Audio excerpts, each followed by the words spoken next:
Today we're getting into one of the most agonizing dilemmas we face, this idea that when something in your life stops working, a job, a relationship, you're left with just two options, and both of them feel impossible. Yeah, both of them feel just crushing. Exactly. We're calling this deep dive Love It or Leave It because that choice, stay and suffocate or leave and shatter, it's what traps so many of us. And I want to start with a quote that really anchors this whole conversation. We are taught that when something stops working, there are only two choices, love it or leave it.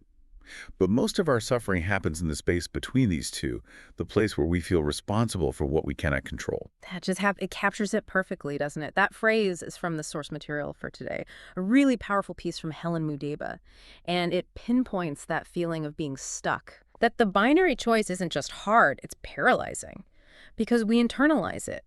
We feel responsible for these huge systems or other people's feelings, things that are just not in our control. And that friction trying to control the uncontrollable, that's the source of the burnout. And before we get into the four stories we're going to unpack, Yeah. I want to invite you, listening right now, to do something physical.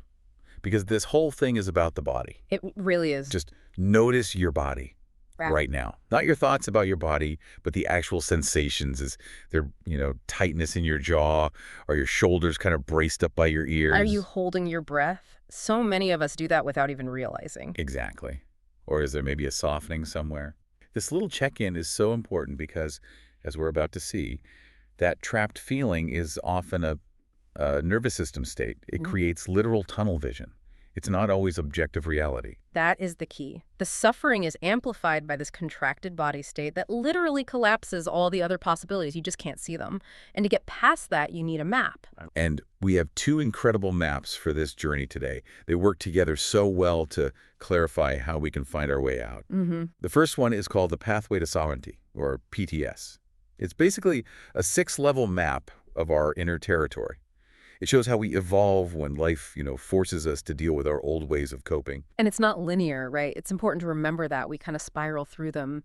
Yeah. But they give us a sense of where we are. Yes. So for anyone following along, and we have a full summary in the show notes, we can just do a quick reminder of the levels. Yeah. Let's touch on the feeling of each one. The first is survival. That's when your system is just trying to stay safe, using old strategies. It feels like you're constantly putting out fires. Constantly on edge. Then you might move to seeking stability. This is where you try to control everything to stay upright. Lots of overfunctioning, numbing. It feels like walking on eggshells all the time. And that's where the love it or leave it choice really locks in, isn't it? Because you're so focused on control. Precisely.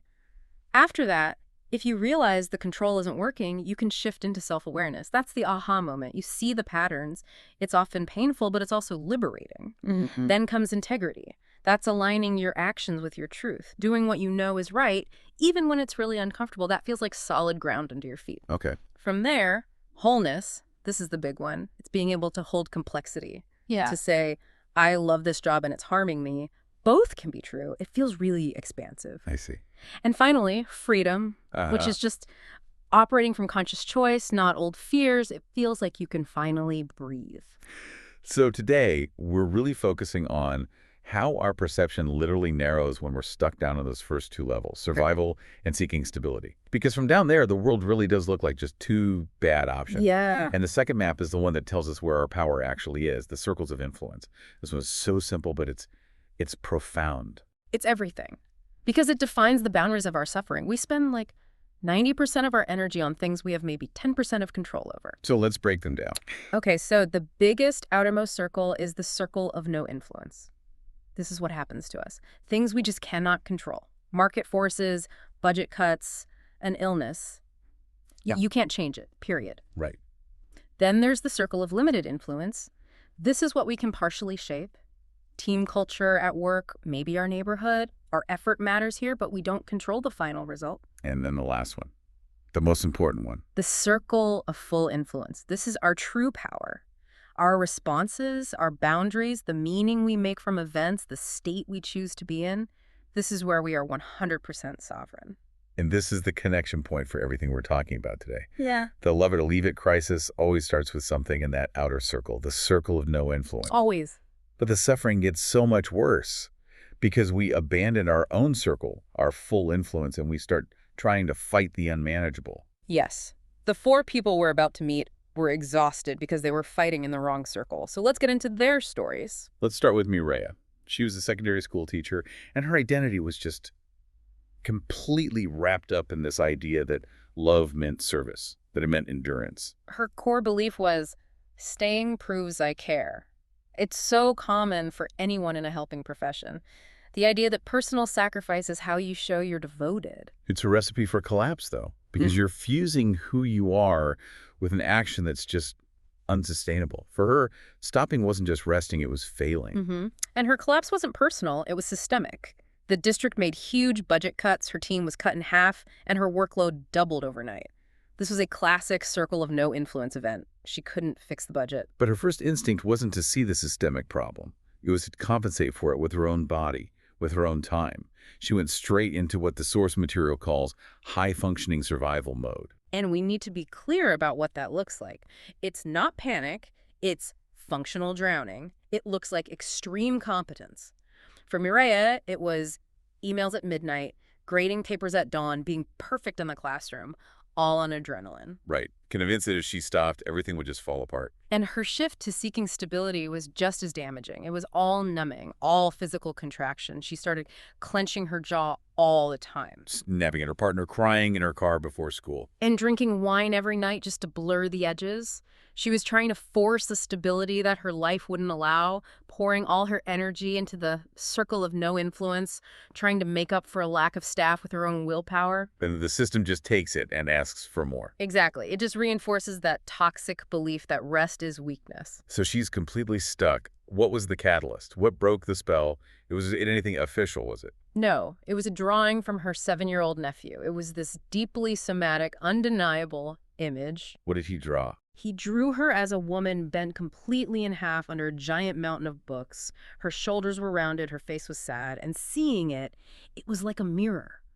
It forced her to feel what she was doing to her own body, the chronic ache, the tightness. Wow.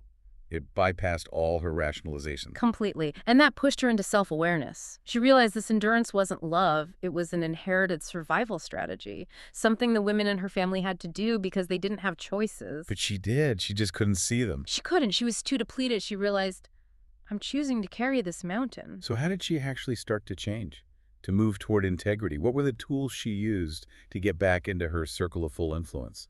Two things, both very body-based. The first was somatic boundaries. This is more than just saying no. It's using your body's physical sensations as a guide. How does that work? Before she'd agree to anything, she would pause, and she'd notice. Is my yes coming with a physical contraction, that old, familiar clenching of compliance, or an expansion like a real chosen opening? Ah, that's a huge shift. You're moving the decision from your head, which is full of guilt, to your body, which is just reporting on its capacity. Exactly. So a colleague asks her to cover a class. She feels that gut clench, and she uses that signal. She says, I cannot. I'm at capacity. And she practiced staying open and breathing while she said it.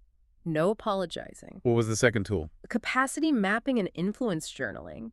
She literally wrote down all the extra hours she was working. It let her see the data objectively. She could finally separate what she could control, her yes or no, her energy, from the institutional failure she couldn't control. She stopped making the system's problem her personal problem. That was the shift to integrity. Her biggest act wasn't quitting, it was staying true to herself. She realized, I cannot fix a failing system with my body. So what was the result? Her move to wholeness and freedom? Balanced care. She stayed in her job, she loved teaching, but she stayed from a place of choice, not fear. She learned that you can care deeply without confusing exhaustion with devotion. It's such a powerful story. Yeah. And it really makes you think, where in your own life have you mistaken total endurance for love? What mountain are you carrying by choice? Our second character, Kamau, is a really interesting contrast. He was a business founder, very successful, but his core belief was that urgency was leadership. If I slow down, everything fails. So his whole life was a race. He was praised for being proactive, but inside he was just running on anxiety. Total chronic sympathetic activation. It was adrenaline and cortisol disguised as being a good entrepreneur. And his collapse, his reckoning, also came from that circle of no influence. His main investor pulled out, not because of him, but because of global economic shifts. A macro event. But for Kamau, it felt like a deep personal failure. The ground just disappeared from under him. And his immediate reaction was that classic survival mode functional panic. He was trying to outrun the uncertainty. 4 hours of sleep a night, eating standing up, trying to execute 5 different plans at once. From the outside, it looked like heroic effort. Inside, it was just chaos. And his attempt at seeking stability was all about intellectual control. Building these ridiculously complex spreadsheets, trying to plan for every possible outcome. He was trying to manage the unmanageable, pouring all his energy into controlling the market, which is impossible, and completely abandoning his own state of being, his circle of full influence. And just like with Miria, his body was the thing that finally stepped in. So often the body, isn't it? The catalyst for him was just beautifully ironic. He fractured his ankle. Oh. He was reading an email while stepping off a curb. The man who lived for speed was suddenly, physically forced into 6 weeks of stillness. The ultimate interruption. It was. And in that quiet, that's when the self-awareness started to creep in. He realized that urgency wasn't leadership. It was a shield. It was a way to avoid feeling the fear and vulnerability he'd felt since he was a kid. So the urgency wasn't a strategy, it was a defense mechanism. That's a huge insight. Huge. He realized his first thought every single morning wasn't, what do I want to create? It was, what am I failing to prevent? His whole system was wired for threat, which completely blocks creativity. So once he could walk again, how did he start to change? How did he move toward integrity? He used 2 tools to break that adrenaline cycle. The first was breath-led clarity. He made a rule: 3 full deep breaths before responding to any critical request. And that little pause is just enough to get the thinking brain back online, right? Exactly. It helps you figure out, is this real clarity or is this just my nervous system screaming for a fast response? The second tool was nervous system pacing. He consciously spread big decisions out over days instead of hours to avoid that cortisol-fueled bad judgment. And the real test of that, the shift to integrity, came when he was offered a big contract. A huge, high-profile contract, but it was chaotic. A few months earlier, his panicked mind would have screamed, you have to take this. But he paused, he took his breaths, he felt that familiar contraction in his body. And he said no. He said no. He knew it would destabilize his actual priorities. He acted from capacity, not from fear. And the business actually stabilized faster. So his version of wholeness and freedom was finding discernment. Stillness showed him options that urgency had completely hidden. He learned that real leadership is built on capacity, not on catastrophizing. It makes you wonder, doesn't it? Where has urgency disguised itself as strength in your life? What are you not seeing because you're just moving too fast? Our third story is about Loon, a physiotherapist. And for her, the trap was obligation. Her core identity was rooted in family sacrifice. Her belief was, if I leave, I break the family.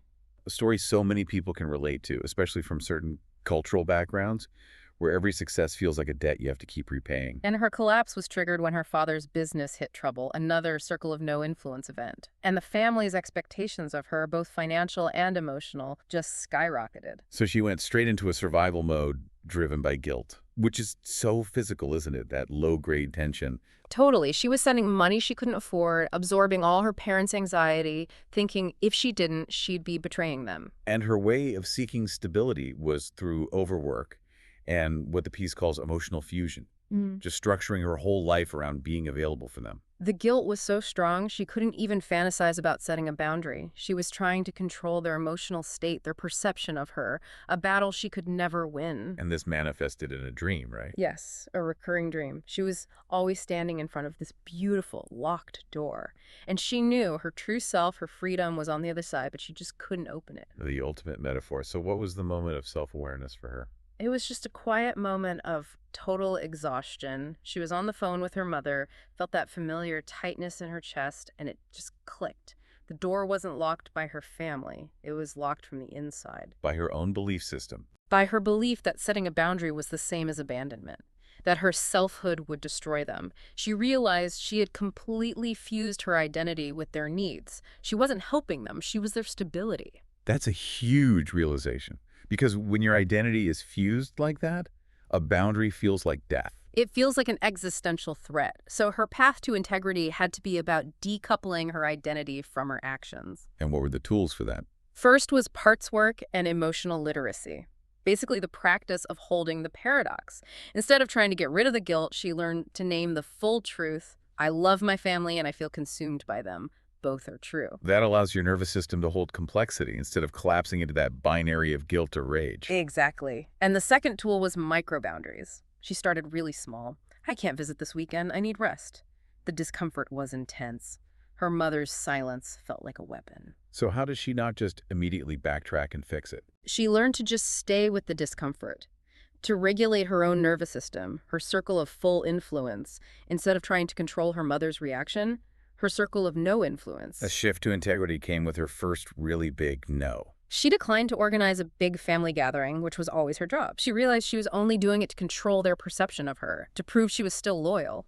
Instead, she focused on her actual capacity. And the family didn't fall apart. The family did not fall apart. Someone else organized it, and she felt this expansion, this deep breath of relief. So her wholeness and freedom was connection without enmeshment. She could still love them and help them, but from choice, not from guilt. And that dream she was having, it resolved. The door just opened easily, and on the other side was, as the article says, just her, whole. Wow. It really asks us, where has duty overshadowed your own selfhood? Where are you living like your life is a payment for a debt? And our last character, Patrick, is the other side of that coin. His strategy was avoidance. He believed freedom meant not needing anyone. A belief born from a chaotic childhood. So he built a life to avoid attachment, convinced that commitment was just a trap that always leads to pain. He was trying to control the risk of future pain, which is, by definition, impossible. And his collapse came when he fell deeply in love, which triggered his system's massive flight response. The terror of attachment was just overwhelming. He couldn't control the future, so his system just defaulted to leave first, get out before you get hurt. That was his survival mode. Withdraw, shut down. He was physically there, but emotionally he was already gone.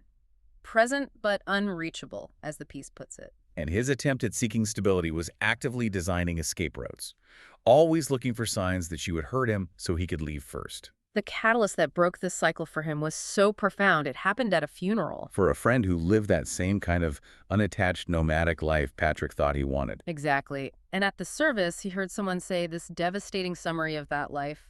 Leaving everything meant I built nothing. Oof, that line must have just cut right through him. It did. That was his self-awareness moment. He realized he wasn't seeking freedom, he was protecting a wound. He was choosing loneliness and calling it independence because his body equated closeness with danger. He realized his so-called freedom was actually just another cage. A very restrictive one. So his journey toward integrity had to be about learning to stay, which for him must have felt like jumping off a cliff. So what were the tools he used? It was all about relational pacing and presence. He started with the tiny experiments, just sitting in silence with his partner without planning his escape, feeling that urge to run and consciously choosing to breathe and stay. And also co-regulation, which is radical for someone so self-sufficient, allowing another person's calm nervous system to help settle his own. He had to reteach his body that closeness wasn't the same as annihilation. The big shift to integrity was a moment of just radical honesty, wasn't it? He moved right into a circle of full influence. He couldn't control the future, but he could speak his truth in the present. He told her, I am scared, I don't know how to stay, but I want to learn. And her response was perfect. She didn't offer fake reassurance. She just offered presence. We learned this together. And his wholeness and freedom was found through commitment. He learned that staying didn't erase him, it expanded him. Freedom wasn't escaping pain, it was staying present without losing himself. It makes you ask yourself, where are you running from the life you actually want? Calling it freedom. So when you look at all four of them, Mireya, Kamau, Liyun, and Patrick, the shared truth is just, it's so clear. They weren't suffering because of the situation. They were suffering because they were operating outside their power. Exactly. Every crisis started in the circle of no influence. The budget cut, the market shift, and their first instinctive reaction was to abandon their circle of full influence, their own response, their own boundaries, and try to change the unchangeable. They were just exhausted from fighting the wrong battle. And this brings us back to that core insight from Helen Mudeba's work. It's so profound. The world did not change. Their nervous systems did. That's the whole thing. And this gets into the neuroscience of binary thinking, which is fascinating. The reflection says that love it or leave it. Thinking only exists in a nervous system that can't hold complexity. Right. There's a biological reason for the tunnel vision. Okay, let's break that down because this is so practical. When your brain perceives a threat, and that can be a real physical threat or the psychological threat of failure or loss, your amygdala, the brain's smoke detector, just fires off. Instantly. Faster than thought. And when that happens, it diverts blood and resources away from your prefrontal cortex. Okay. That's the part of your brain that does nuance, perspective, creativity. If you're grown up in the room. Right. And when it goes offline, your whole system prioritizes speed over subtlety. Your capacity to see a third, fourth, or fifth option just collapses. You are biologically optimized for fight or flight, endure or escape. Love it or leave it. You literally cannot access wisdom when your body is bracing for impact. And the path back is embodied. You can't think your way out of it. You have to breathe your way out. You have to feel your way out. All of their transformations started in the body. Mireya feeling the contraction, Kamau being forced into stillness, Liyun holding the paradox, Patrick choosing to stay present with his fear. None of them started with a big decision. They started with a choice of state inside their own bodies, a choice firmly within their circle of full influence. Which is why we have to keep coming back to where our power actually lives. You can't control the economy, but you can control your response to it. You can't erase your family's expectations, but you can choose your boundaries. So what does this mean for you listening now? We invite you to find your power where it lives. In your body, in your breath. Just ask yourself, where am I trying to change the unchangeable? And where am I ignoring the choices that are actually mine? We want to leave you with one final thought from this incredible piece. Love it or leave it is too small for real life. Freedom begins when you stop fighting what you cannot influence and return to what you can. So just take a moment right now. Let your shoulders drop. Take a breath. And just sense one area in your life where you're gripping, where you're bracing, and trying to control an outcome, instead of choosing, breathing, and deciding from your own capacity. And if you want to go deeper with this, we highly recommend the resources mentioned in the reflection. There's a free guided practice called Where Am I on the Pathway to Sovereignty? It helps you locate yourself on that map when your mind is spiraling. And there's also the journal, Your Path to Possibilities. It's a tool designed to help you widen your perspective when life feels narrow and your choices feel limited. Because when you return to your own influence, life begins to open again. We'll see you next time for the next deep dive. Climb the staircase, breath by breath, with compassion and presence we rise from stress, from fear to peace, from shame to grace. Climb the staircase to sovereignty. When you feel unsafe, too much to bear, you shut down a flare, you vanish or glare, your heart beats fast, your breath runs tight, you just want out or to make it right. That's survival, the you that just wants to survive. What you feel is complete powerlessness, a cry for safety, not for success. Climb the staircase, breath by breath, with compassion and presence we rise from stress, from fear to peace, from shame to grace. Climb the staircase to sovereignty. When you feel the pressure to fix or prove, you hustle hard, you never stop or move. You shrink your voice to keep control. You manage the threat, but it takes a toll. There's stability, the you that's trying to keep things intact. What you feel is the pattern unwind. You are no longer lost in the mind. Climb the staircase, breath by breath.